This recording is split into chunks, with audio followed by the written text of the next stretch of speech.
তোমার কি হয়েছে? আরে জনেবে আছে না, জনেবের বাবা ওরে গতকালকে মারছে। ইন্নানিল্লাহ, কি অবস্থা করছে মাইরা। আহারে, দেখেই তো মনে হইতেছে মারা যাইবো। তাড়াতাড়ি হাসপাতালে নিয়ে যান, যান। আর রাখেন আপনার হাসপাতাল, হাসপাতাল বলে আগে থানায় যাওয়া লই, থানায় গিয়ে আগে মামলা করে লই, তারপর হাসপাতাল। আরে মিয়া দাঁড়ান, মারা যায় যদি রুগী তাইলে কেমনে হইল কোন? আগে তো ওরা সুস্থ করতে হইব, তাই না? সুস্থ করেন, সুস্থ করার পরে আপনি হাসপাতালে নিয়ে যান, যান।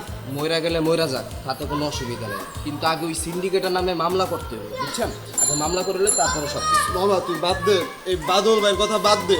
আমি যদি মরেও যাই আমার কোনো আপত্তি নাই, কিন্তু আমার মরার আগে আমি ওই সিন্ডিকেট ব্যবসার নামে একটা মামলা দিতে চাই। চল চল চল। আরে বাবা, তোমরা কোথায় যাচ্ছ?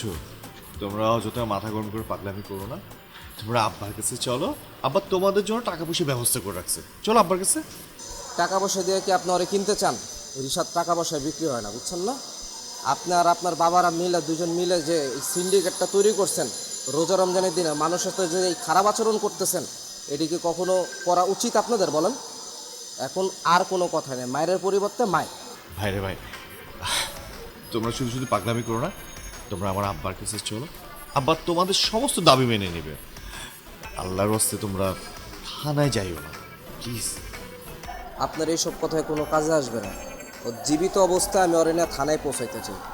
থানায় পৌঁছায় গিয়ে আপনাদের নামে মামলা করুন, বুঝছেন? আরে তোমরা এসব কি বলছো? ওর কি মরার চিঠি আসছে? হ্যাঁ, আপনারা ওরা খুন করতে চাইছেন। আপনাদের টাকার প্রতি এত লোভ। রোজা রমজানের দিনে দ্রব্যমূল্যের দাম আপনারা বানান, আপনারা এরকম সিন্ডিকেট করেননি। আপনারা যা করতেছেন তা মোটেও ঠিক করতেছেন না। এটার জন্য আপনাদের শাস্তি হওয়া উচিত, বুঝছেন? আচ্ছা ঠিক আছে বাবা, তোমরা আমাদেরকে যে শাস্তি দিবা সেই শাস্তিটা আমরা মেনে নেব। কিন্তু তার আগে আমার আব্বা তো কিছু বলার আছে। উনিও তো কিছু বলতে চায়, সেটা একটু শোনো।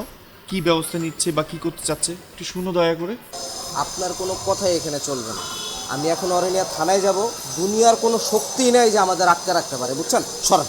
ভাইরে, আমি তোমাদেরকে রিকোয়েস্ট করছি, হাত জোর করে রিকোয়েস্ট করতেছি, তোমরা একটু আব্বার কাছে চলো। আব্বার নিশ্চয়ই এটার কোনো একটা সমাধান বের করে। প্লিজ রিকোয়েস্টটা শুনো। কি সমাধান করবে? ওর মায়ের কি ফেরত দিতে পারবে? আপনার সামনে আপনার আব্বা ওর গায়ে কিভাবে হাত তুলতে পারলো? আপনি ছিলেন না ওখানে? আরে বাইরে, আমি তো ওরে আব্বার হাত থেকে বাঁচানোর চেষ্টা করছি। আমি যদি না ঠেকাইতাম, আব্বা ওকে মেরে ফেলতো না? বলো কি, আমি তোমাকে বাঁচানোর চেষ্টা করছি না? বলো। এই তো স্বীকার করছেন, আপনার বাপ ওরে মাইরা ফেলানোর জন্য মারছে, বুঝেন নাই?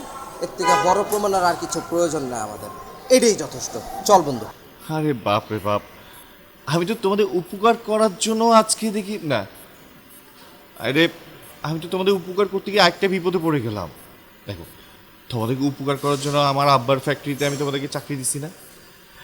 এখন তো এদিকে উপকার করতে গিয়ে নিজেই বিপদে পড়ছি। এখন তোমরাই এখন আমার বাবা আর আমাকে বিপদে ফেলাচ্ছ। আপনারা তো চাকরির নাম করে মানুষে মাইরা ফেলাইবেন।